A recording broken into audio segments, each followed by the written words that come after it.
Okay, तो आज का हम शुरू करते हैं सेंटर मास का सेकंड लेक्चर।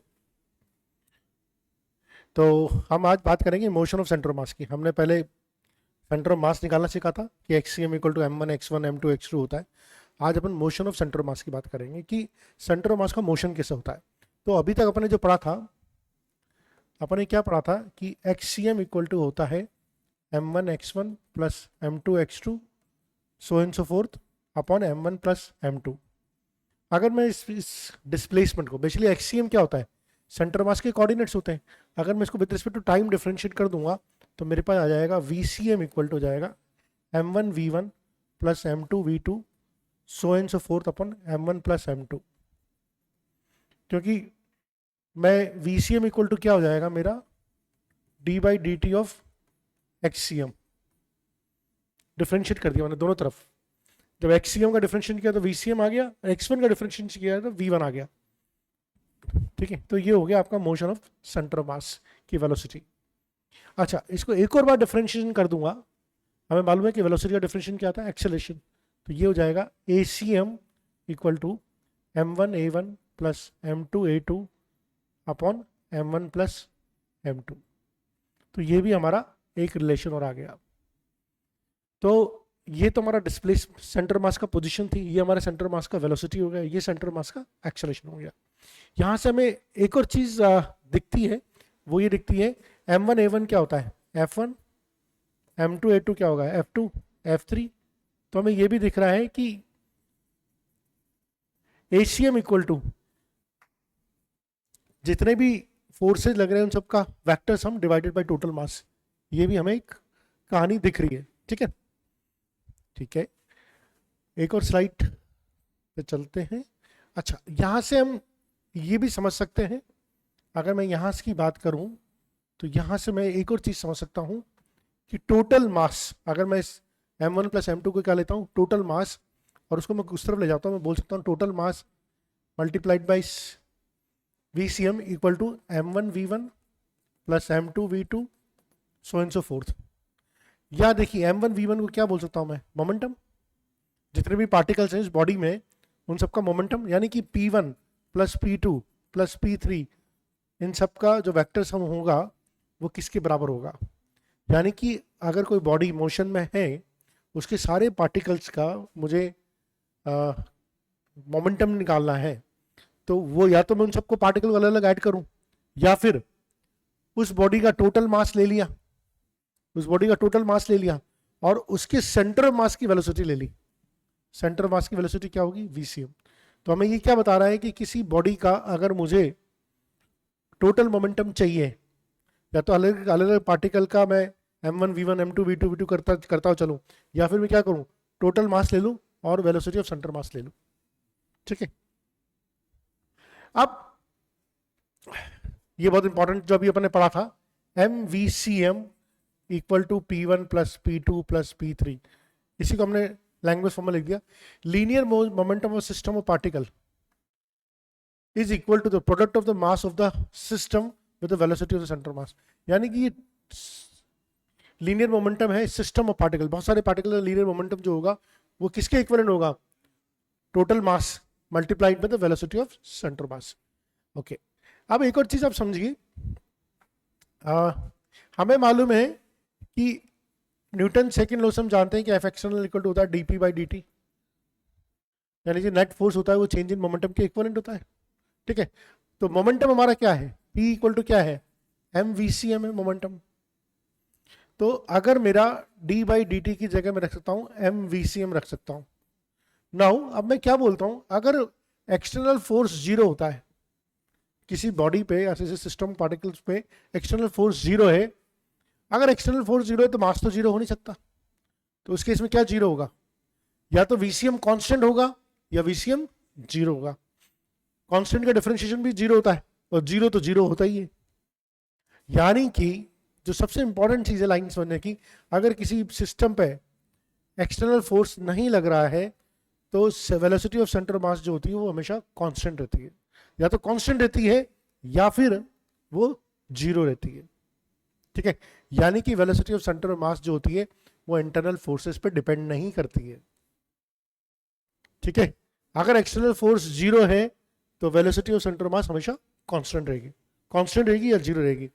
अगर वो किसी स्पीड से चल रहा था तो उसी स्पीड से चलता रहेगा, अगर वो जीरो था तो जीरो ही रहेगी, there will be no change, ठीक है। इस पर कुछ सवाल करेंगे तो और समझ में आ जाएगा, ठीक है। एक सवाल आ गया, दो पार्टिकल्स हैं मासेस 1 kg और 0.5 kg के, ठीक है। तो एक m1 एक m2, इसका मास है 1 kg, इसका मास है half kg, in the same direction. एक की स्पीड है 2 मीटर पर सेकेंड, 2 मीटर पर सेकेंड, एक की स्पीड है 6 मीटर पर सेकेंड। वेलोसिटी की बात करूंगा तो ये भी आई कैप है और ये भी आई कैप है, सेम डायरेक्शन में जा रहे हैं on a smooth horizontal surface. Find the speed of the centre of mass of the system, find the speed of centre of अभी अभी हमने फॉर्मूला पढ़ा था, VCM इक्वल टू होता है M1 V1 M2 V2 upon M1 plus M2। क्या पढ़ा था, नहीं पढ़ा था? M1 पता है, V1 पता है, M2 पता है, V2 पता है, क्या निकाल सकते हैं वेलोसिटी ऑफ सेंटर मास, ठीक है। मैं आगे कैलकुलेशन नहीं करूंगा, आगे बढ़ूंगा। एक और करते हैं, 2 पार्टिकल्स हैं 2 kg के एंड 4 kg के, अच्छा M1 M2, ये 2 kg का पार्टिकल है, ये 4 kg का पार्टिकल है, they are moving towards each other, they are moving towards each other. यानी कि अगर एक का एक्सेलरेशन जो होगा, इस बार एक्सेलरेशन दे रखा है, एक का एक्सेलरेशन दे रखा है 1 मीटर पर सेकंड स्क्वायर, क्या मैं मान सकता हूँ इसको आई कैप मान सकता हूँ? ये ऐसे जा रहा है और लेट से ये ऐसे जा रहा है, मूविंग टुवर्ड्स ईच अदर, ये ऐसे जा रहा है और लेट से ये ऐसे जा रहा है, तो एक का जो एक्सेलरेशन होगा वो तो आई कैप में होगा, दूसरे का एक्सेलरेशन जो क्या होगा, हाँ A2 जाएगा 2 मीटर पर सेकेंड स्क्वायर माइनस आई कैप। क्या माइनस लगेगा नहीं लगेगा? इसका माइनस लगेगा, ठीक है। हमसे पूछा है acceleration of the centre of मास पूछा है, हमने अभी भी एक्सेलरेशन का फॉर्मूला पढ़ा था सेंटर मास का, M1A1 plus M2A2 upon plus M2। तो हमारे पास M1 है 2 kg, A1 है 1 मीटर पर सेकंड स्क्वायर आई कैप, M2 है 4 kg, A2 है -2 मीटर पर सेकंड स्क्वायर आई कैप। वैल्यू रख देंगे और एक्सेलरेशन ऑफ सेंटर मास निकाल सकते हैं, ठीक है। अच्छा, कंजर्वेशन ऑफ लीनियर मोमेंटम, देखिए अगर कोई सिस्टम ऑफ पार्टिकल्स है उस पर कोई एक्सटर्नल फोर्स नहीं लग रहा, ठीक है, कोई भी एक्सटर्नल फोर्स नहीं लग रहा। फॉर एग्जांपल मान लीजिए मैं एक प्लैंक पे खड़ा हूँ, ये एक प्लैंक है, ठीक है, इस प्लैंक के ऊपर एक आदमी खड़ा हुआ है और वो चल रहा है, वो उस पर चल रहा है। अगर उस पर चल रहा है तो ऑब्वियसली किसी न किसी वजह से चल रहा होगा, हम जानते हैं कि कोई भी चल रहा होता है तो इसका मतलब उसका बहुत बड़ा रीज़न है, उसे फ्रिक्शन लग रहा है, इस वजह से चल रहा है वो। जो उसका फ्रिक्शन है, मैं दोबारा बना लेता हूँ, फ्रिक्शन कॉन्टैक्ट सरफेस पे लगता है, इसलिए मैं बोल देता हूँ, यहाँ पर इसको फ्रिक्शन की वजह से चलने को मिल रहा होगा और ये प्लैंक पे जो फ्रिक्शन लग रहा होगा वो पीछे की तरफ लग रहा होगा, ठीक है, फ्रिक्शन की वजह से चल रहा होगा। अब अगर मैं आदमी को कंसीडर करता हूँ तो आदमी पे तो एक फोर्स फ्रिक्शन आगे लग रहा है, ठीक है, mg नीचे लग रहा है, नॉर्मल आगे ऊपर लग रहा है, आदमी के तो फोर्सेस ये हैं। तो अगर इस अकेले आदमी की बात करूंगा तो इस पर एक्सटर्नल फोर्स लग रहा है विच इज फ्रिक्शन, इस वजह से मूवमेंट हो रहा है, ठीक है। लेकिन जब मैं इस आदमी और प्लैंक को पूरा एक सिस्टम कंसिडर कर लेता हूं, आदमी और प्लैंक को पूरे को एक सिस्टम कंसिडर कर लेता हूं, तो ये जो फ्रिक्शन का जो फोर्स है, जो एक्शन रिएक्शन फोर्स हो जाता है, वो इंटरनल फोर्स हो जाता है, कोई एक्सटर्नल फोर्स लग ही नहीं रहा। इस आदमी और इस ब्लॉक को मैंने एक पूरा सिस्टम ले लिया, तो ये इस पर फ्रिक्शन लगा रहा है, ये इस पर फ्रिक्शन लगा रहा है, तो कैंसिल आउट हो गया एक तरह से, है ना, इंटरनल फोर्स हो गए, इंटरनल फोर्स हो गया, तो कोई एक्सटर्नल फोर्स नहीं लग रहा। अब एक्सटर्नल फोर्स नहीं लगा तो अपन ने क्या पढ़ा था, मोमेंटम कंजर्व रहता है, एक्सटर्नल फोर्स नहीं लग रहा तो अपन क्या पढ़ा था, हाँ, तो मोमेंटम जो होता है there will be no change in the momentum, ठीक है। यानी कि पी इनिशियल का जो मोमेंटम था वो का वही मोमेंटम क्या हो जाएगा, फाइनल का मोमेंटम। इनिशियल का जो मोमेंटम था वो का वही फाइनल का मोमेंटम हो जाएगा। इसके ऊपर बहुत सारे सवाल अभी करेंगे, ठीक है, जो इनिशियल का मोमेंटम होगा वो का वही फाइनल का मोमेंटम आ जाएगा। आइए, ठीक है, फॉर एग्जाम्पल, अच्छा ये डायग्राम कुछ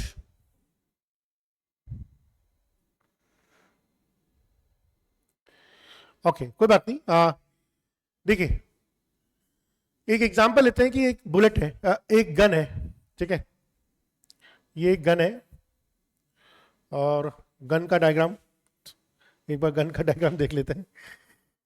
हाँ चलिए ठीक है, ये हमारा डायग्राम थोड़ा सा गलत बना हुआ है यहाँ पर, तो ये हमारी एक गन है, ठीक है, ये गन है और इस गन का मास है कैपिटल एम। इससे एक छोटी सी बुलेट, ये छोटी सी बुलेट फायर होती है, इसका मास है स्मॉल एम, ठीक है। तो ये हमारी गन होगी और ये बुलेट होगी, ठीक है, ये हमारी बुलेट होगी और ये हमारी गन होगी, ठीक है। अब हमें मालूम है कि जब इनिशियली जो है गन रेस्ट में, इनिशियली गन रेस्ट में है तो इनिशियल मोमेंटम क्या हो जाएगा, गन का भी जीरो हो जाएगा, बुलेट का भी जीरो हो जाएगा, सब रेस्ट में, बुलेट भी अंदर है उसके और गन भी रेस्ट में, तो मोमेंटम जीरो हो जाएगा।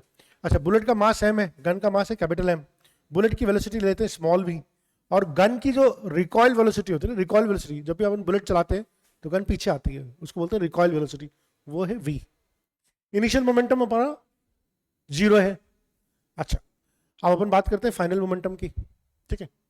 फाइनल मोमेंटम क्या होगा, आप फाइनल मोमेंटम कैलकुलेट करो।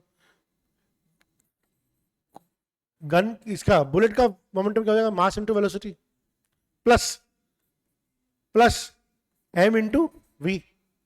गन का मोमेंटम क्या हो जाएगा, मास इंटू गन की रिकॉइल वेलोसिटी।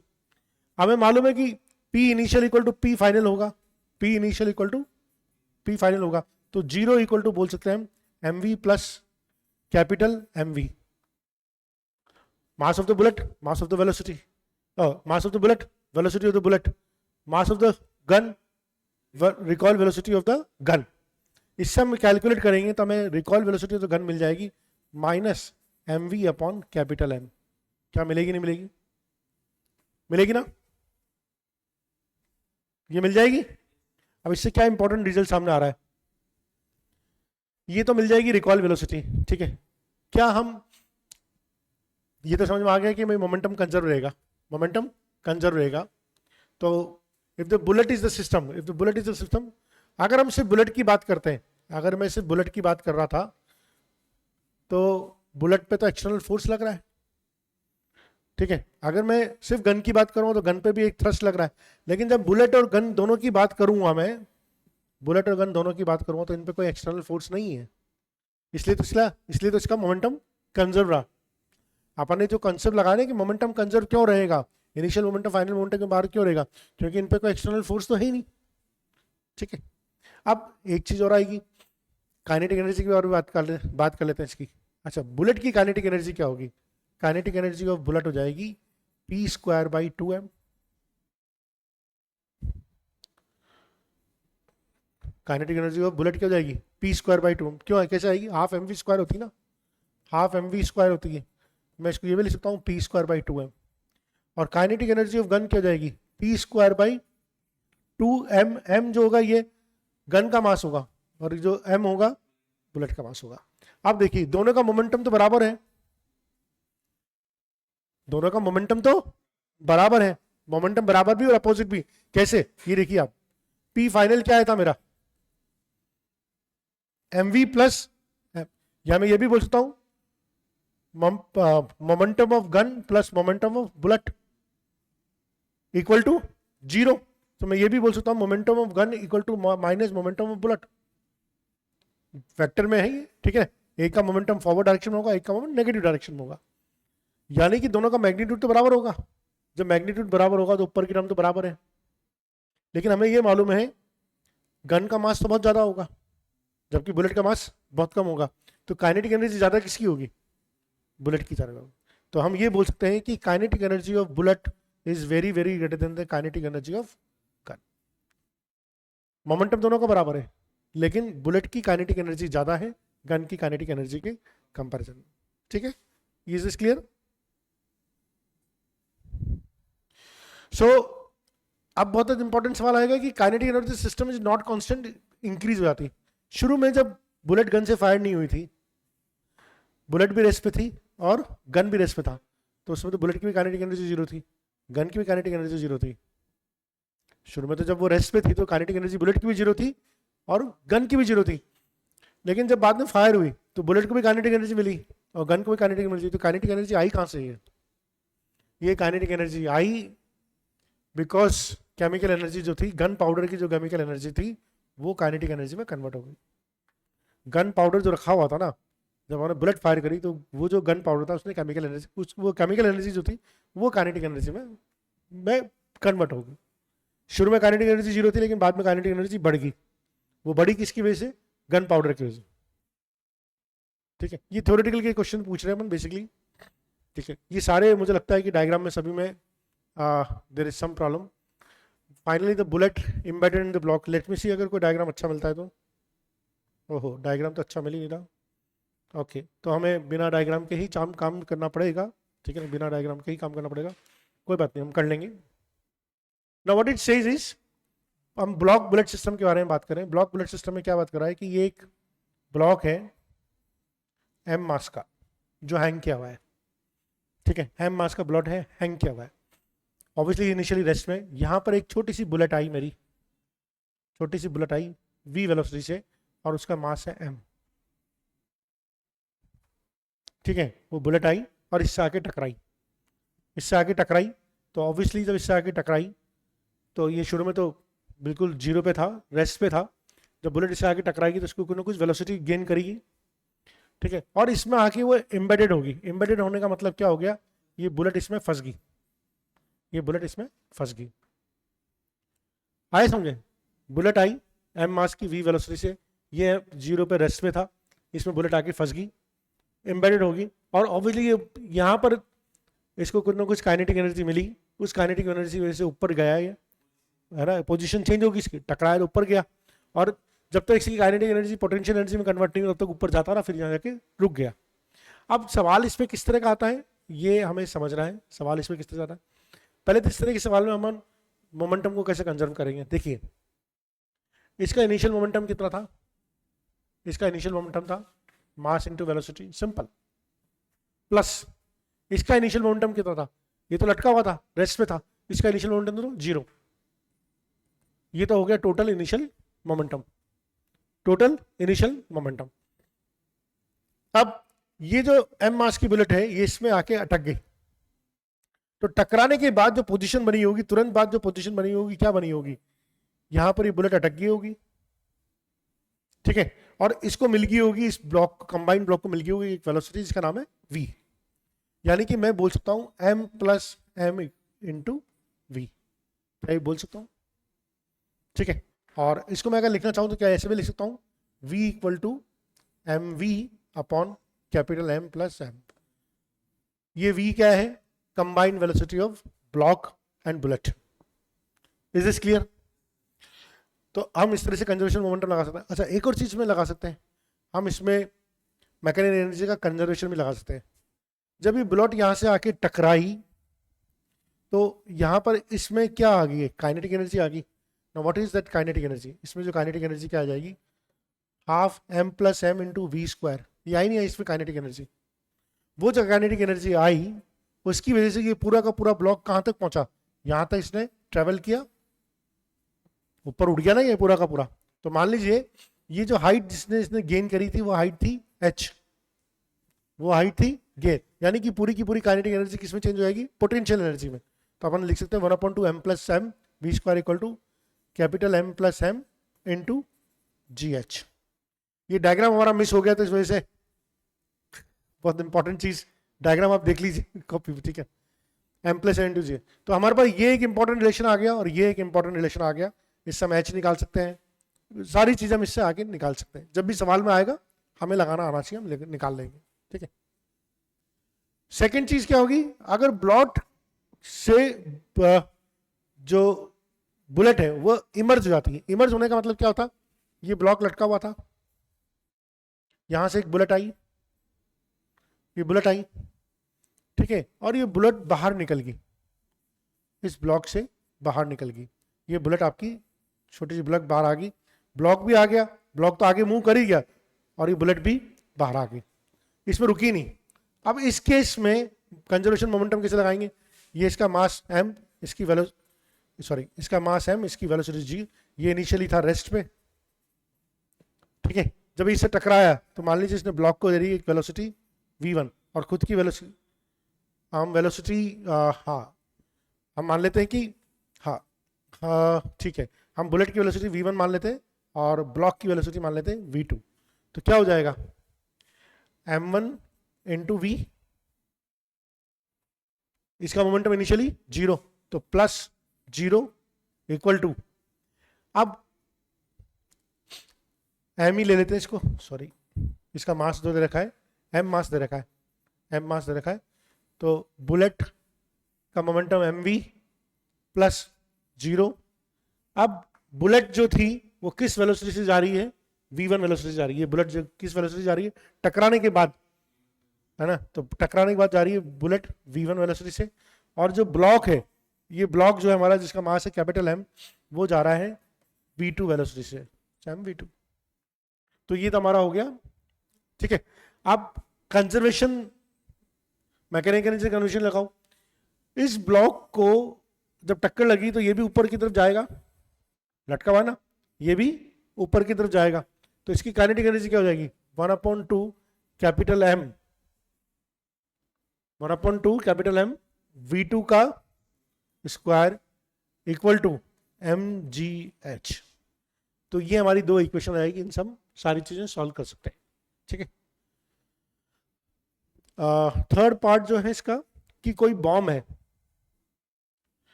वो रेस्ट पे, कोई बॉम्ब है, ये बॉम्ब है, ये रेस्ट पे, तो इसका इसका इनिशियल मोमेंटम कितना होगा, 0, इसका इनिशियल मोमेंटम 0। अब बॉम्ब में कोई केमिकल रिएक्शन हुई, उसकी वजह से बॉम्ब फट गया। अब मान लीजिए बॉम्ब के 3 टुकड़े हुए, एक टुकड़ा तो ऊपर गया, एक टुकड़ा ऐसे गया और एक टुकड़ा ऐसे गया, मोमेंटम कंजर्व रहेगा। तो मान लीजिए पहला टुकड़ा था, ये दूसरा टुकड़ा था और ये तीसरा टुकड़ा था, तो इसका मोमेंटम लेट्स से p1, इसका मोमेंटम p2 और इसका मोमेंटम p3। इनिशियल मोमेंटम क्या था, 0। हम जानते हैं कि p initial equal to p final होगा, p इनिशियल तो 0 है, p फाइनल क्या हो जाएगा, इन तीनों का vector sum, p1 plus p2 plus p3, इन तीनों का वेक्टर सम। अब एक इंपॉर्टेंट चीज है कि p3 इक्वल टू हो जाएगा माइनस p1 प्लस p2, होगा नहीं होगा, p3 equal to minus p1 plus p2। अब एक अजम्पशन जनरली हम जो सवालों में करते हैं, हालांकि इस तरह के सवाल एक्सप्लोजन में, कि जब ये 3 टुकड़ों में फटता है तो 2 टुकड़े क्या होते हैं, हमेशा एक दूसरे के परपेंडिकुलर जाते हैं। इससे क्या होगा, तीसरे टुकड़े का मोमेंटम निकालना आसान रहता है, क्योंकि अगर ये दोनों एक दूसरे के परपेंडिकुलर जा रहे हैं तो इसका रिजल्टेंट जो होगा ना, वो यहाँ पर आएगा, और जो p3 होगा इसके रिजल्टेंट को ऑफसेट करेगा, ठीक है। तो जब भी बम फटता है तो हम 2 टुकड़ों को ये लेते हैं कि वो म्यूचुअली परपेंडिकुलर जा रहे हैं, और तीसरा टुकड़ा जो होगा वो उनके रिजल्टेंट के अपोजिट डायरेक्शन में जाएगा, क्योंकि नेट मोमेंटम तो 0 करना है, p1 plus p2 plus p3 तो 0 करना है, तो p3 इक्वल टू क्या हो जाएगा, माइनस p1 प्लस p2। और चूंकि ये दोनों परपेंडिकुलर हैं तो मैं p3 की वैल्यू जो हो जाएगी वो हो जाएगी अंडर p1 का स्क्वायर प्लस p2 का स्क्वायर। तो ये हमारा बॉम्ब का एक्सप्लोजन का हो गया, ठीक है। अच्छा, इसमें क्योंकि इसमें भी डायग्राम की प्रॉब्लम है, अच्छा इसमें भी हमें एंगल की बात करी जाए। अब मान लीजिए हमसे पूछा जाए कि एंगल क्या होगा, तो हमें मालूम है कि p1 is perpendicular to p2, ठीक है। अच्छा, हमसे पूछा जाए angle made by p3 with p1। अब आप देखो p3 कितना एंगल बना रहा है, तो हमें मालूम है कि ये एंगल थीटा है, क्योंकि ये एंगल थीटा है। मैं दोबारा बनाता हूँ डायग्राम को, दोबारा बनाता हूँ डायग्राम, दोबारा बनाता हूँ। This is p1, this is p2 और this is p3, p1 p2 और p3। क्या ये क्लियर है? अच्छा, अगर मैं ये थीटा लेता हूँ तो ये क्या हो जाएगा p2 और ये हो जाएगा p1, तो tan थीटा इक्वल टू जाएगा p2 अपॉन p1। एक तो ये चीज समझ में आई, ठीक है। Is this clear? ठीक है। अब व्हाट इज, हाँ, हमसे पूछा जाता है कि p3 p1 के साथ कितना एंगल बनाता है। आप किस बताएंगे कि p3 p1 के साथ क्या एंगल बनाता है? p3 p1 के साथ क्या एंगल बनाता है, ये पूछा जाएगा, तो ये कैसे बनाएंगे हम? देखो, अगर ये थीटा है तो ये भी थीटा होगा नहीं होगा, ठीक है। अगर हमसे बोला p3 p1 के साथ कितना बनाता है, तो हम हमेशा एंगल को एंटी क्लॉकवाइज मेजर करते हैं। तो यहाँ से यहाँ तक का एंगल कितना हो गया पाई, यहाँ से यहाँ तक का एंगल कितना हो गया पाई, और ये एंगल कितना हो गया थीटा, तो pi plus theta. Is this clear? हमसे पूछा जाए P3 P2 के साथ कितना एंगल बनाता है, तो पाई बाई 2 प्लस थीटा। अगले सवाल में होगा ये P3 P2 के साथ कितना एंगल बनाएगा, पाई बाई 2 प्लस थीटा। ठीक है, तो ये एंगल हमें निकालना आ गया, थीटा की वैल्यू निकालनी आ गई। अच्छा, और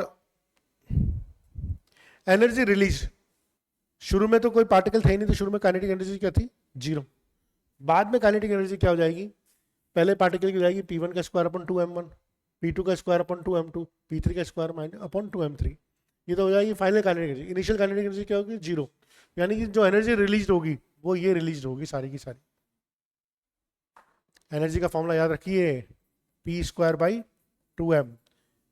kinetic energy initial zero, kinetic energy final क्या हो जाएगी, P1 का स्क्वायर अपॉन 2m1, P2 का स्क्वायर अपॉन 2m2, P3 का स्क्वायर अपॉन 2m3।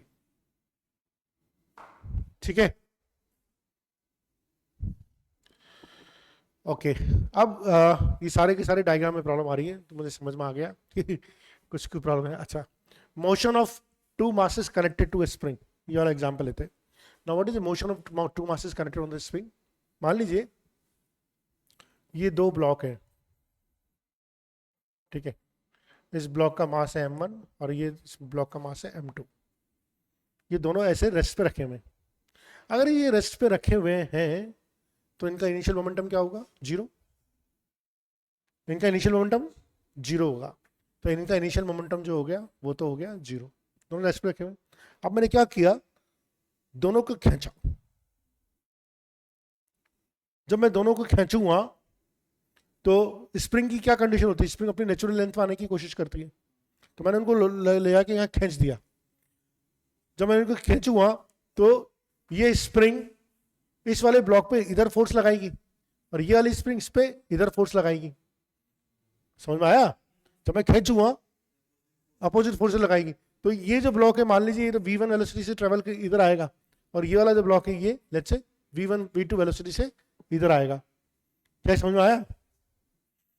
तो ये तो इनिशियल मोमेंटम हो गया। फाइनल मोमेंटम क्या हो जाएगा, p1 प्लस p2, इसका मोमेंटम प्लस इसका मोमेंटम। चूंकि इनिशियल मोमेंटम जीरो है तो फाइनल मोमेंटम भी जीरो होगा।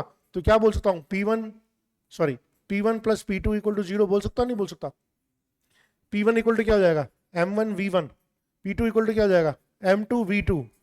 तो यहां से मैं कुछ भी बोल सकता हूं, जो चाहूं जो निकालना चाहूं मैं निकाल लेता हूं। यहां पर V2 की वैल्यू क्या होगी, तो V2 की वैल्यू क्या हो जाएगी, minus M1 upon M2 into V1। ये V2 की वेलोसिटी की वैल्यू होगी। ठीक है, तो इस तरह से हम अगर स्प्रिंग को खींचते हैं तो इनका मोमेंटम कंजर्व की बात करेंगे। अच्छा, मोमेंटम कंजर्व क्या होगा, एक्सटर्नल फोर्स तो कुछ लग ही नहीं रहा। ठीक है, ये दोनों एक दूसरे को ही खींच रहे, ये इसको खींच रहा है और ये इसको खींच रहा है। ठीक है, ये देखिए, ये अपन ने निकाला था V2 equal to minus M1 upon M2 V1। Two blocks will always move in opposite direction, हमेशा अपोजिट डायरेक्शन में मूव करेंगे। अच्छा, काइनेटिक एनर्जी, काइनेटिक एनर्जी क्या होगी, P स्क्वायर बाई 2m, इसमें कोई दिक्कत नहीं है। ठीक है, और काइनेटिक एनर्जी का जो रेशियो होगा, क्योंकि काइनेटिक एनर्जी क्या होती है, P स्क्वायर बाई 2m। तो पहले वाले ब्लॉक की काइनेटिक एनर्जी क्या होगी, P स्क्वायर बाई 2m1। दूसरे वाले ब्लॉक की काइनेटिक एनर्जी क्या होगी, P स्क्वायर बाई 2m2। तो इनका जो रेशियो होगा Ke1 अपॉन Ke2 वो हो जाएगा M2 अपॉन M1। इसलिए वो बोल रहा है कि इनवर्स रेशियो में होगा मासेस के। इसका मतलब होगा लाइटर ब्लॉक जो होगा उसकी काइनेटिक एनर्जी ज्यादा होगी। अब अपन सवाल करेंगे। ठीक है, अब एक और थ्योरेटिकल पार्ट है कि इनिशियल जो काइनेटिक एनर्जी होती है ब्लॉक की वो जीरो होती है। क्यों? क्योंकि दोनों ब्लॉक रेस्ट पे, तो इनिशियल काइनेटिक एनर्जी दोनों ब्लॉक की जीरो है। But after some time block की जो एनर्जी होती है जीरो नहीं होती, क्योंकि मैंने उनको खींच लिया है। तो दोनों मोशन में आएंगे as the both are in motion. So kinetic energy is not constant but changes. However, during the motion, the block kinetic energy is converted into the elastic potential energy of the spring, and vice versa. So total mechanical energy of the system remains constant. इसका मतलब क्या कह रहा है ये भैया, शुरू में तो सारी की सारी एनर्जी जीरो थी, ठीक है, शुरू में जब एनर्जी जीरो थी तो काइनेटिक एनर्जी बढ़ रही है।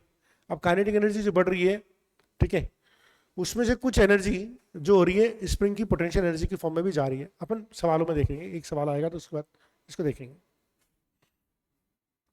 कुछ इंपॉर्टेंट की पॉइंट्स है। अगर एक्सटर्नल फोर्स नहीं है for an isolated system, isolated system का मतलब क्या हो गया, उस पर कोई एक्सटर्नल फोर्स नहीं है, इसका मतलब है कि initial momentum of the system is equal to the final momentum of the system, ठीक है। This law is universal, applies to macroscopic as well as microscopic particles. आइए, सारे के सारे डायग्राम हमारे बिल्कुल जबरदस्त तरीके से गड़बड़ हो गए हैं, ठीक है, सारे के सारे डायग्राम गड़बड़ हो चुके हैं हमारे। तो ये सवाल हमारा, हाँ ये सवाल है हमारा, a block of mass m is placed on the top of a bigger block of mass 10 m as shown in the figure. All the surfaces are frictionless. The system is released from the rest. Find the distance moved by the bigger block at the instant the smaller block reaches the ground. मैं बना देता हूँ diagram. ये बड़ा block है, यहाँ पर एक छोटा ब्लॉक बना हुआ है, इसका मास है m और इस बड़े ब्लॉक का मास है 10m। यही है ना सवाल, ठीक है। और ये है 2.2 मीटर, शायद यही है 2.2. All the surfaces are friction. The system is released from the rest. Find the distance moved by the bigger block at the instant with the. अच्छा, अब ये ब्लॉक धीरे धीरे नीचे आ रहा है, फाइनली ब्लॉक नीचे आ गया। जब ये ब्लॉक नीचे आ रहा है तो इस ब्लॉक को धक्का दे रहा है, तो ये ब्लॉक आगे की तरफ मूव करेगा, ये ब्लॉक आगे की तरफ मूव करेगा। लेकिन हमें ये समझना है, अगर हम पूरे सिस्टम की बात करें तो क्या मैंने इस पर कोई फोर्स लगाया, क्या कोई एक्सटर्नल फोर्स लगाया, यानी कि इसका सेंटर ऑफ मास जो होगा वो मूव नहीं करेगा, ठीक है। अब हमें ये भी है, अगर एफ एक्सटर्नल जीरो होता है तो VCM जो होता है या तो जीरो होता है या कांस्टेंट होता है, और डेल्टा XCM जो होगा वो भी जीरो होगा, यानी कि सेंटर ऑफ मास के मूवमेंट में कोई फर्क नहीं पड़ेगा। अब देखिए, जब ये ब्लॉक नीचे आया तो इसने बड़े वाले ब्लॉक को थोड़ा सा आगे धक्का दिया होगा। ये ब्लॉक जो नीचे आ रहा है तो ब्लॉक को थोड़ा सा धक्का दिया होगा। मान लीजिए कि ब्लॉक जो है, बड़ा वाला जो ब्लॉक है, ये मूव होके यहाँ पर आ गया, थोड़ा सा ये ब्लॉक है ना यहाँ पर आ गया, तो ये बड़े वाले ब्लॉक का मूवमेंट कितना हो गया, x मूवमेंट हो गया। अगर बड़े वाले ब्लॉक का मूवमेंट x हो गया तो छोटे वाले ब्लॉक का नेट मूवमेंट कितना हो गया। छोटा वाला ब्लॉक जो है वो कितना चल लिया, यहाँ से शुरू हुआ था छोटा वाला ब्लॉक, इस जगह से शुरू हुआ था, और ये ब्लॉक फाइनली यहाँ पर आके, मतलब बेसिकली क्या होगा आप इसको समझिए। मैं मान लेता हूं कि इन सवालों को करने का जो तरीका है वो हम समझते हैं पहले। लेट्स से कि बड़ा वाला ब्लॉक ये आगे की तरफ x मूव कर गया, आगे की तरफ x मूव कर गया। हमें मालूम है m1 delta x1 plus m2 delta x2 equal to 0, ठीक है। तो बड़ा वाला ब्लॉक x मूव कर गया, तो लेट्स से बड़ा वाला ब्लॉक, तो बड़ा वाला ब्लॉक का मास कितना है 10m। डेल्टा x1 मतलब x मूव कर गया आगे, डेल्टा 10m इंटू x आ गया।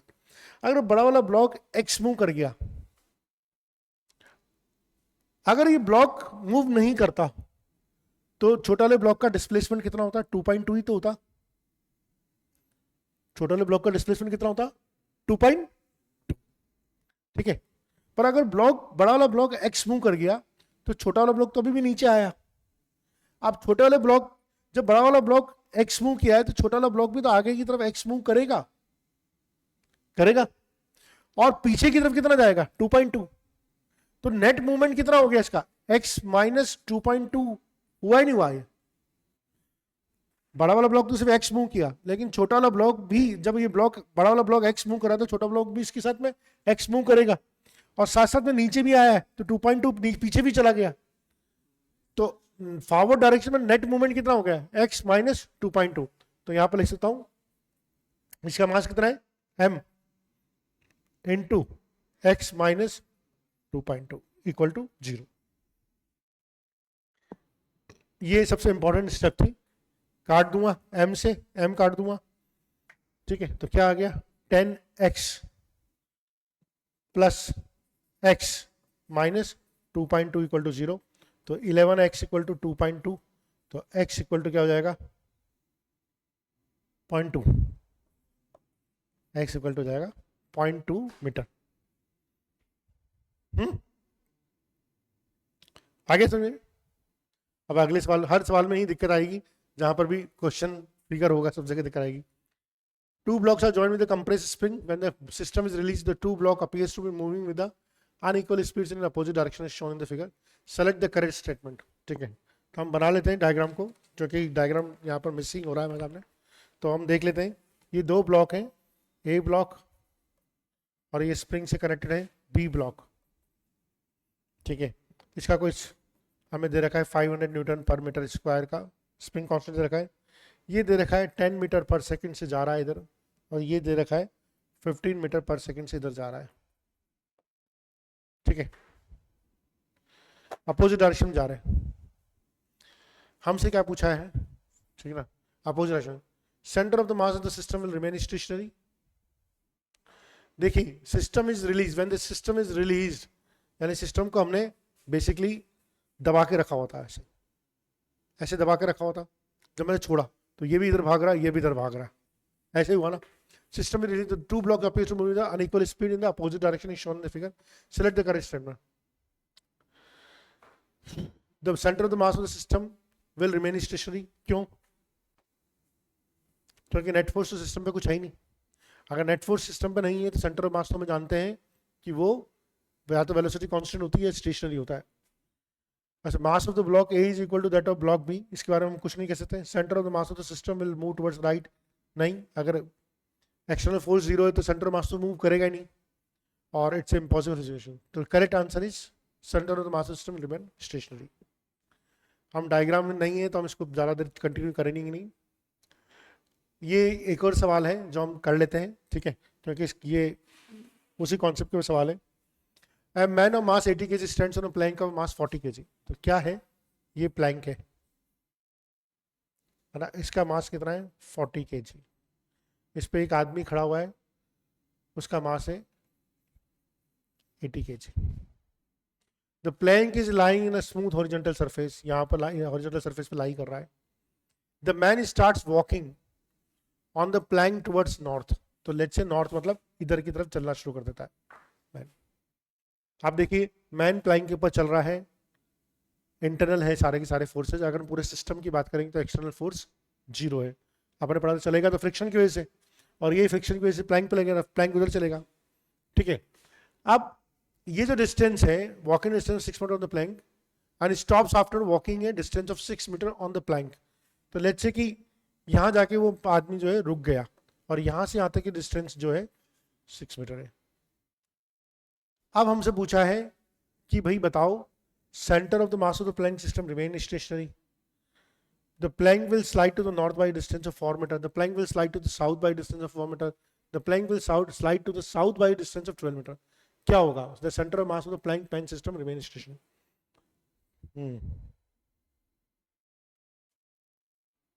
क्या क्या पॉसिबिलिटी होगी इसमें? ये बात तो पक्की है, the centre of the mass of the plank pen system remain stationary. क्यों? सेंटर मास पे तो कोई फर्क नहीं पड़ेगा। क्यों नहीं पड़ेगा? क्योंकि एक्सटर्नल फोर्स जीरो है। लेकिन प्लैंक के ऊपर क्या फर्क पड़ेगा निकालना है, कि प्लैंक आगे पीछे तो होगा, या तो इधर जाएगा प्लैंक या इधर जाएगा।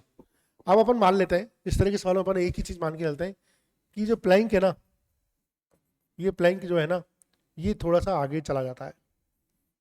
मान लीजिए ये एक्स आगे चला जाता है। अपन हमेशा इस तरह के सवालों में अपन मानेंगे प्लैंक आगे चला जाता है। अगर अपना आंसर पॉजिटिव आ गया तो अपना अजम्पशन सही था, और अगर अपना आंसर नेगेटिव आया था तो इसका मतलब प्लैंक आगे नहीं गया था, प्लैंक पीछे गया था। ठीक है, ये कैलकुलेशन के लिए मान लेते हैं। तो अब आप देखो, प्लैंक एक्स आगे चला जाता है, यानी कि राइट में चला जाता है ना। याद रखो अपनी इक्वेशन क्या थी, m1 delta x1 m2 delta x2 equal to 0। क्यों?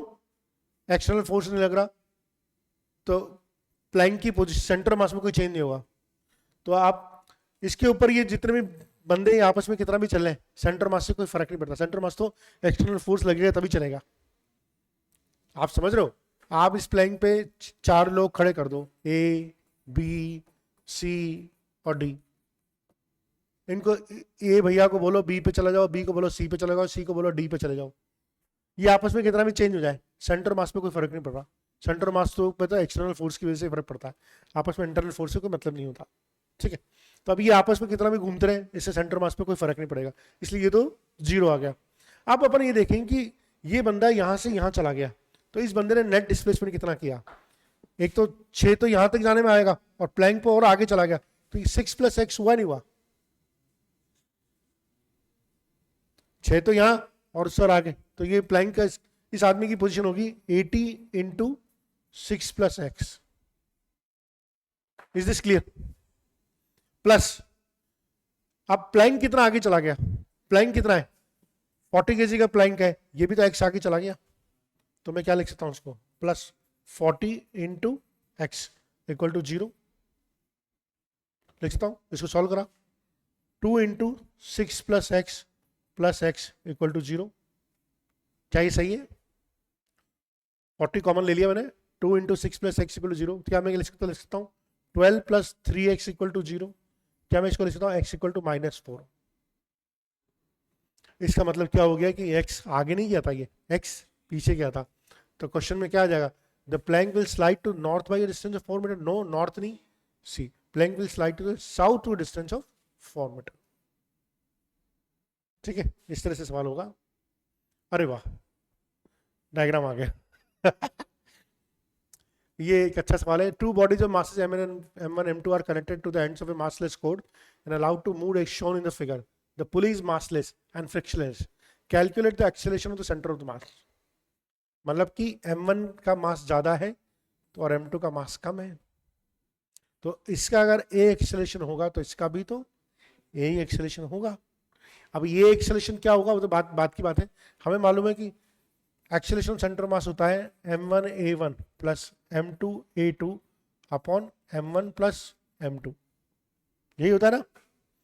अब m1 का एक्सेलरेशन नीचे की तरफ है, यानी कि इसको मैं बोल सकता हूं -aj, m2 का एक्सेलरेशन ऊपर की तरफ, इसको बोल सकता हूं +aj।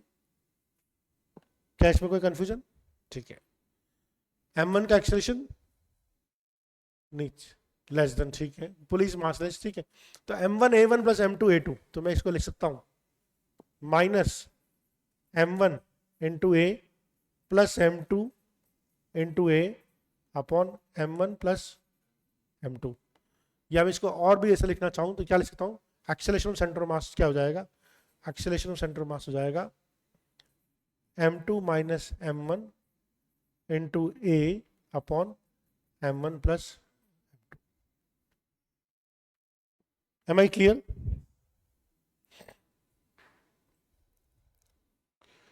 ठीक है, अच्छा, अब ये तो निकाल लिया मैंने एक्सेलरेशन सेंटर मास, ठीक है, क्योंकि मैंने डायरेक्शन कैसे लिया है। अच्छा, ये एक्सेलरेशन की वैल्यू कैसे निकालेंगे? ये एक्सेलरेशन जो होता है न्यूटन लॉ में याद करो, net driving force, net driving force क्या हो जाएगा, m1g - m2g, ये तो नेट ड्राइविंग फोर्स हो जाएगा upon total mass m1 + m2, यानी कि लिख सकता हूँ m1 - m2 g upon m1 + m2। क्या ये समझ में आया? ओके, अब अगर ये समझ में आ गया तो अब आप देखो, इस a की वैल्यू उठा के यहाँ डाल सकता हूँ मैं, इस a की वैल्यू उठा के यहाँ, ये a है ना, इस a की वैल्यू उठा के यहाँ डाल दूँ, तो एक्सेलरेशन ऑफ सेंटर मास हो जाएगा m2 - m1 upon m1 + m2 into m1 - m2 upon m1 + m2 into g। ठीक है, और ये m2 - m1 है, m1 - m2, तो मैं माइनस कॉमन लेके इसको लिख सकता हूँ m1 - m2 का square upon m1 + m2 into g। ये हो जाएगा एक्सेलरेशन सेंटर मास। माइनस की डायरेक्शन क्या दिखा रहा है, एक्सेलरेशन सेंटर मास नीचे की तरफ जा रहा है। This is the final value which will come. ठीक है, आइए अगर सवाल मिल जाता है, वेरी गुड। ये सवाल एक बार समझ पढ़ो। एक ग्रेविटी फ्री रूम है जिसमें एक आदमी है जो खड़ा हुआ है हवा में, मतलब क्या हो रहा है, ये रूम है, इसमें ये एक आदमी यहाँ पर खड़ा हुआ है हवा में, ग्रेविटी फ्री रूम है तो खड़ा हो सकता है उसमें, ठीक है। और इसकी हाइट कितनी है, h हाइट है ग्राउंड से, फ्लोर से इसकी हाइट h है। अब इसके हाथ में एक बॉल है जिसको ये, इस बॉल का मास है m2, इस आदमी का मास है m1, इस बॉल को थ्रो कर रहा है वो नीचे की तरफ, किस स्पीड से थ्रो कर रहा है, u स्पीड से थ्रो कर रहा है। अगर ये इसकी ऐसे थ्रो कर रहा है तो आदमी ऊपर जाएगा क्योंकि मोमेंटम तो कंजर्व रहेगा, p1 इनिशियल मोमेंटम 0 है तो फाइनल मोमेंटम भी 0 होगा। अब आदमी ऊपर गया, लेट्स से कि आदमी ऊपर गया, x ऊपर गया, आदमी ऊपर गया x, बॉल नीचे आई, कितनी आएगी बॉल, h। अब हमसे पूछा है find the distance of the man on the floor when the ball reaches the ground. शुरू में तो जब आदमी बॉल लेके खड़ा हुआ तो उसकी हाइट कितनी है, h। जब उसने बॉल को थ्रो किया तो वो ऊपर चला गया तो x प्लस h, तो उसकी हाइट क्या हो जाएगी, x प्लस, लेकिन x की वैल्यू क्या होगी वो निकालना जरूरी है, ठीक है ना। हमें मालूम है कि भाई m1 delta x1 plus m2 delta x2 equal to 0, हमें तो मालूम है। m1 ये आदमी कहाँ गया, ऊपर, ऊपर की डायरेक्शन अगर पॉजिटिव लेता हूं तो लिख सकता हूं m1 इंटू एक्स। m2 किधर गया, बॉल किधर गई, नीचे की तरफ, m2 तो पॉजिटिव है, हाइट को क्या हुआ, अगर एक ऊपर वाली डायरेक्शन में मैंने पॉजिटिव ली तो हाइट को मुझे नेगेटिव लेना पड़ेगा, तो माइनस h इक्वल टू 0, तो x इक्वल टू जाएगा m2 by m1 into H. क्या ये समझ में आया, तो ये होगी मेरी, आदमी इतना ऊपर चला जाएगा तो आदमी की टोटल हाइट कितनी जाएगी, h plus m2 upon m1 h। So this was a very good question, ठीक है।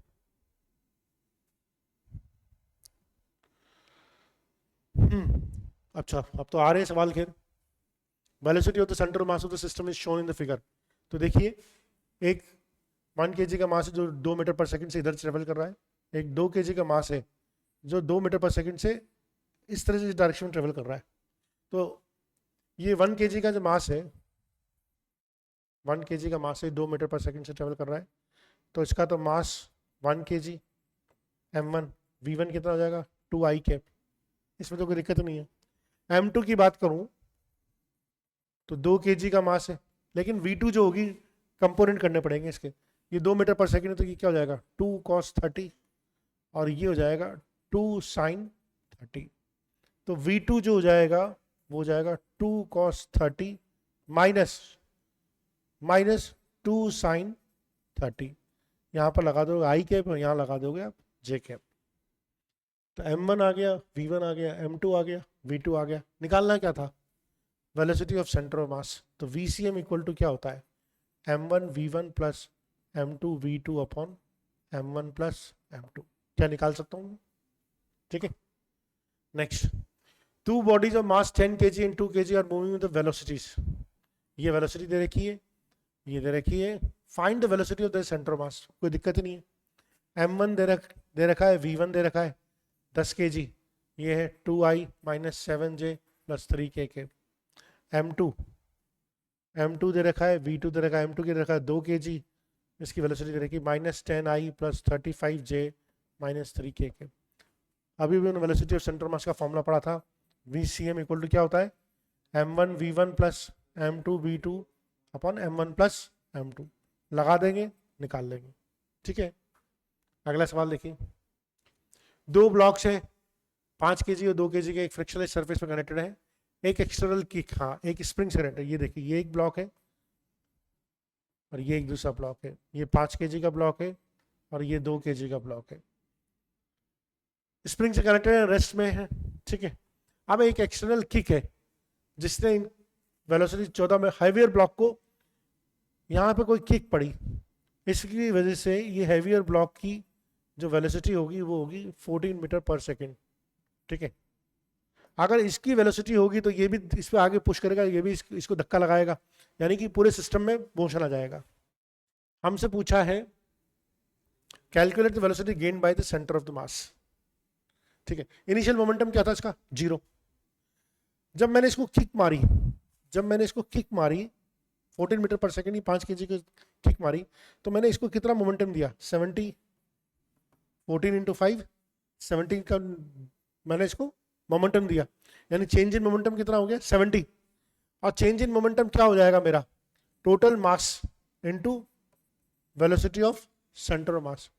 अब टोटल मास कितना है इसका, 7 kg, 5 + 2 कितना है, 7 kg, और VCM निकालना है मुझे, इक्वल टू 70। तो VCM इक्वल टू हो जाएगा 10 मीटर पर सेकेंड।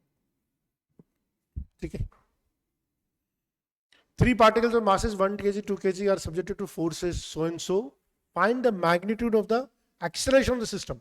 इस बार क्या पूछा है, acceleration of the system। तो acceleration of the center masses क्या होता है, ACM इक्वल टू होता है M1 A1 M2 A2 M3 A3, 3 मास है M3 A3 upon M1 plus M2 plus M3। अच्छा, यहां पर मैं फोर्सेस दिए हुए, M1 A1 होता भी क्या है, फोर्स ही होता है F2 F3 upon M1 plus M2 plus M3। F1 की वैल्यू दे रखी है, F2 की वैल्यू दे रखी है, F3 की वैल्यू दे रखी है, मार्क्स दे रखे, निकाल लेंगे। ठीक है, ये वापस एक अच्छा सवाल आ गया, लेकिन फिर डायग्राम गड़बड़ हो गया। 3 men है, ABC masses, ABC इनका masses है 40 kg, 50 kg, 60 kg, are standing on a plank of mass 90 kg, which is kept on a horizontal subplane. If A and C exchange their position, then mass B will shift. तो अपन इसे diagram बना लेते हैं, ज़्यादा आसान है ना, कोई प्रॉब्लम नहीं है, ऐसा कोई समस्या नहीं है। आइए इसका डायग्राम बनाते हैं अपन। ये प्लैंक हो गया हमारा, ठीक है, इस पे A खड़ा हुआ है यहाँ पर, ठीक है, और यहाँ पर इसके B खड़ा हुआ है, और यहाँ पर इसके C खड़ा हुआ है, A, B और C। ठीक है, और इसका मास है 40 kg, इसका मास है 50 kg, इसका मास है 60 kg, और प्लैंक का मास कितना है 90 kg। प्लैंक पूरा कितना का है, 90 kg का है। अब ये डिस्टेंस भी दे रखी होगी मैं तो, ये 2 मीटर दे रखी है, और ये भाई साहब भी 2 मीटर दे रखा है। हुआ क्या है इसमें, ए एंड सी ने अपनी पोजीशन को एक्सचेंज कर लिया है, ए एंड सी ने अपनी पोजीशन को एक्सचेंज, है ना। अब हमने देखा था जब भी ऐसी पोजीशन एक्सचेंज होगी तो सेंटर ऑफ मास पे कोई फर्क पड़ेगा क्या, उसके वो पे कोई फर्क नहीं पड़ेगा, यानी कि M1 delta x1 plus M2 delta x2 plus M3 delta x3 0 होगा। ठीक है, अब मैंने इसमें आपको एक टेक्निक क्या बताई थी, हमेशा मान लो कि जो प्लैंक है वो x बाहर की तरफ शिफ्ट हो गया है, ये टेक्निक बताई थी मैंने आपको। तो ये x बाहर की तरफ शिफ्ट हो गया है, यहां पर C की जगह कौन आ गया है, A आ गया है, B अपनी जगह पे ही है, B पहले यहां था, B अब यहां आ गया है, और यहां A की जगह कौन आ गया है, C आ गया है। तो B भैया यहां पर, C भैया यहां पर। अब सबका मूवमेंट कैलकुलेट कर लो, A यहां था, यहां आ गया, A कितना चला, 4 + x चला, नहीं चला। A यहां से यहां आ गया तो 4 और x, तो A का मूवमेंट कितना हो गया, 4 + x, तो इसको क्या लिखता हूं, 40 × 4 + 40 × 4 + x। क्या समझ में आया, ओके। B की पोजीशन देखो, B भैया यहां पर था 50 kg का, B कितना आया, x आगे चल गया, पहले यहां था अब x आगे चल गया, है 2 + क्यों, B यहां था ऑलरेडी, दो पे तो था ही सही B, इससे ये प्लैंक कितना आगे गया, x आगे गया, तो B भी तो x ही तो आगे गया, और कौन कितना आगे गया, 2 + x तो नहीं गया। B की पोजीशन ये रही ना, अब B यहां पहुंच गया, तो ये जो डिस्प्लेसमेंट हुआ, एक्चुअली ये जो डिस्प्लेसमेंट और ये जो डिस्प्लेसमेंट बराबर ही तो है, ये डिस्प्लेसमेंट प्लैंक का तो डिस्प्लेसमेंट x ही हुआ ना, तो प्लैंक का x डिस्प्लेसमेंट हुआ तो B भी x डिस्प्लेसमेंट होगा, यानी कि 50 × x। ठीक है, प्लस C की बात करें, C यहां से उठ के यहां चला गया, तो पहले तो C एक तरह से तो C को तो x आगे जाना था, तो सी एक्स तो प्लैंक के साथ सी एक्स आगे भी गया होगा और फिर 4 पीछे आ गया, यानी कि इसका डिस्प्लेसमेंट कितना हो जाएगा एक्स माइनस 4। तो 60 इंटू एक्स माइनस 4 प्लस एक और एक प्लैंक भी तो है, प्लैंक 90 केजी का था, वो कितना आगे चला गया एक्स, तो 90 इंटू एक्स इक्वल टू 0। इसको सॉल्व कर लेंगे तो हम एक्स की वैल्यू निकाल लेंगे। अच्छा सवाल है ये। 3-4 सवाल और रह गए, इस सब में गड़बड़ हो रहा है, सब में गड़बड़ हो रहा है, तो ये सवाल भी अपन लिख लेते हैं कि एक सिस्टम है जिसके 2 मासेस हैं और first mass is push towards the centre of mass by distance है, ठीक है। तो ये 2 मासेस हैं, एक का मास है m1, दूसरे का मास है m2, ठीक है। इसको मैंने धक्का देके यहाँ पर लाया, मैं पुश किया और ये डिस्टेंस कितना a डिस्टेंस तक पुश किया मैंने इसको,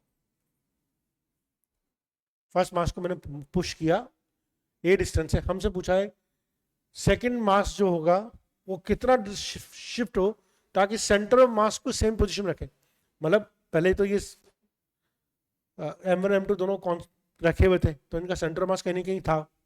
अब मैंने पहले मास को पुश किया, वो चाहता है कि अगर इसको पुश किया था बताओ इसको कितना पुश करोगे ताकि सेंटर ऑफ मास का मूवमेंट कांस्टेंट रहे, मतलब सेंटर ऑफ मास मूव ही नहीं करे। तो हमें मालूम है XCM इक्वल टू क्या होता है, m1 delta x1 plus m2 delta x2, और अगर इसको 0 रखना है तो m1 x1 मैं इसको सीधा लिख सकता हूँ m1 delta x1 plus m2 delta x2 should be equal to 0। अब इसको कितना मूव किया मैंने m1 इंटू ए,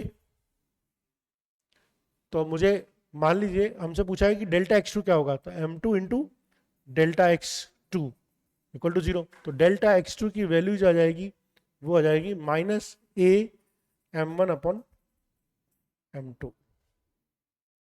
कोई है क्या सवाल? हाँ, minus a m1 upon m2 ये वाला, ठीक है। 3 सवाल और है, फटाफट खत्म करते हैं, बहुत इजी सवाल है, एक बार पढ़िए। 2 पार्टिकल्स हैं, रेस्ट पे हैं, दोनों एक दूसरे तरफ चलते हैं म्यूचुअल फोर्सेस ऑफ अट्रैक्शन की वजह से। शुरू में रेस्ट पे थे इनिशियली, बाद में दोनों एक दूसरे की तरफ चलना शुरू कर दिया म्यूचुअल अट्रैक्शन की वजह से। एक की स्पीड है, ये ए पार्टिकल है, ये बी पार्टिकल है, एक वी से जा रहा है, एक 2v से जा रहा है। स्पीड निकालनी हमें सेंटर ऑफ मास थी। देखो इन्होंने बहुत अच्छी चीज बोली है, रेस्ट पे है, अंडर देयर म्यूचुअल अट्रैक्शन की वजह से जा रहे हैं, यानी कि इन पे कोई एक्सटर्नल फोर्स नहीं है, इन पे कोई एक्सटर्नल फोर्स नहीं है। जब शुरू में रेस्ट में तो इनका वेलोसिटी ऑफ सेंटर मास क्या था, 0। जो एक्सटर्नल फोर्स ही नहीं है तो बाद में वेलोसिटी ऑफ सेंटर मास 0 रहेगा, ठीक है। आंसर 0। समझ में आया? यहां पर आपको बोल दिया under their mutual force of attraction, एक दूसरे की तरफ मूव कर रहे हैं, यानी कि कोई एक्सटर्नल फोर्स नहीं है, और एक्सटर्नल फोर्स नहीं तो जो वेलोसिटी सेंटर मास की पहले थी वो अभी भी रहेगी, ठीक है। अरे वाह, ये मिल गया सवाल। The figure shows the position and velocity of 2 particles if the particles move under the mutual attraction, again यहाँ पर mutual attraction of each other दे रखा है। Then find position of the centre of mass at t equal to 1 second पे निकालनी है, ठीक है। पर इसमें दोनों के दोनों पार्टिकल जो है मोशन में है, ठीक है, दोनों के दोनों पार्टिकल मोशन में। अब आप देखिए जब x इक्वल टू 2 पे है 1 kg और x इक्वल टू 8 पे 1 kg है, तो इसका इनिशियल सेंटर ऑफ मास क्या होगा, इन दोनों का मिड पॉइंट ही तो होगा बिल्कुल। 2 और 4 का मिड पॉइंट क्या होता है? 2 और 4 का मिड पॉइंट क्या होगा? 5। 2 और 8 का mid point x equal to 2, x equal to 8, तो XCM क्या हो जाएगा, m1 x1 plus m2 x2 upon m1 plus m2, ठीक है। तो m1 1 इंटू 2, 1 इंटू 8 अपॉन 2, तो 5 आ गए ना, यानी कि इनिशियली जो इसका सेंटर मास होगा वो 5 मीटर की उस पर होगा, ठीक है। अब क्या किया, दोनों एक दूसरे की तरफ चलना शुरू कर रहे हैं, दोनों एक दूसरे की तरफ चलना शुरू कर रहे हैं। हमसे पूछ रहा है कि t इक्वल टू 1 सेकेंड पे, t इक्वल टू 1 सेकेंड पे इनके सेंटर ऑफ मास की पोजीशन क्या होगी। तो सेंटर ऑफ मास चलना शुरू कर रहा है, क्योंकि दोनों एक दूसरी तरफ चल रहे हैं तो सेंटर मास भी मूव कर रहा है। सेंटर मास मोशन में है ना, तो सेंटर मास, अच्छा सेंटर मास की वैल्यू क्या होती है, VCM इक्वल टू क्या होता है, m1 v1 plus m2 v2 upon m1 plus m2। m1 कितना है 1 kg, v1 कितना है 5, माइनस क्यों लिया, एक की डायरेक्शन पॉजिटिव, एक की डायरेक्शन नेगेटिव, -1 इंटू 3 अपॉन 2, तो एक वेलोसिटी सेंटर मास आ गई 1 मीटर पर सेकंड। क्या ये समझ में आया? यानी कि जो सेंटर मास है वो 1 मीटर पर सेकंड की वेलोसिटी से जा रहा है। किधर किधर जा रहा है? इधर की तरफ जा रहा है। डायरेक्शन क्या आई है? पॉजिटिव आई है, इधर की तरफ जा रहा है। तो t इक्वल टू 0 पे सेंटर मास कहाँ था? x इक्वल टू 5 पे था। आप वेलोसिटी, आप सेंटर मास 1 मीटर पर सेकंड की वेलोसिटी से जा रहा है, तो 1 सेकंड में कितना चल जाएगा? 1 मीटर। वेलोसिटी कितनी? 1 मीटर पर सेकंड, तो 1 सेकंड में कितना चल जाएगा? 1 मीटर। तो 5 पे तो था ही सही, 5 कितने में जाएगा? 6 मीटर। ठीक है, लास्ट सवाल है मेरे ख्याल से, नहीं एक और सवाल है, एक सवाल। An isolated particle of mass m is moving on a horizontal plane along the x-axis at a certain height above the ground. It suddenly explodes into 2 fragments. तो क्या हो गया? एक पार्टिकल है मास m का, वो एकदम से 2 फ्रेगमेंट में टूट गया। ठीक है, the smaller fragment is a 15 centimetre और later fragment at this instant is कब क्या होगा? तो मान लीजिए कि जो छोटा फ्रेगमेंट है वो तो ऊपर की तरफ गया, छोटा फ्रेगमेंट, उसकी वैल्यू कितनी है? m/4, और बड़ा फ्रेगमेंट जो है वो ले गया 3m/4 नीचे की तरफ गया। अब इसकी डिस्टेंस कितनी है? 15 सेंटीमीटर। हमें इसकी डिस्टेंस निकालनी है।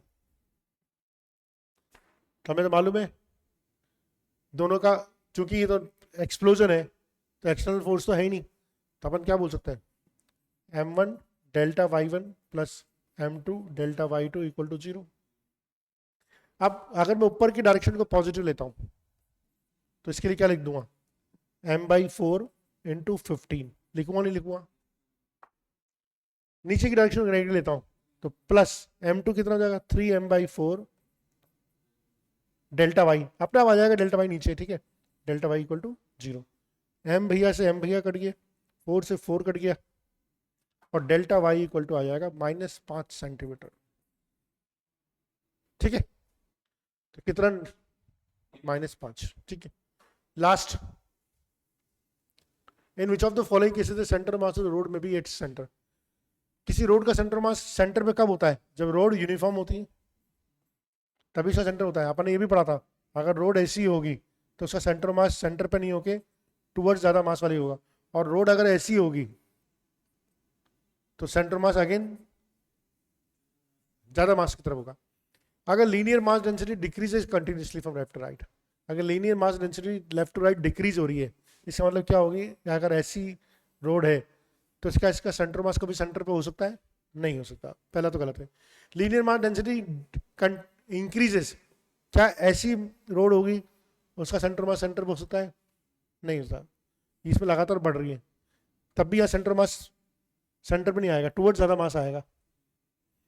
Linear mass density decreases from left to right up to the centre and then increases. अब क्या बोल रहा है इसमें? पहले तो डिक्रीज कर रही है और फिर इंक्रीज कर रही है। इस केस में सेंटर मास सेंटर पे हो सकता है, हो सकता है। Linear mass density increases from left to right, increases from left to right, increases from left to right up to the centre and then decrease, centre तक बढ़ती है और फिर घटती है, इस हो सकता है। तो 2, 3 and 4 बोथ आर करेक्ट। चलिए, तो this brings us to the closure end last next lecture में अपन कोलिजन्स देखेंगे।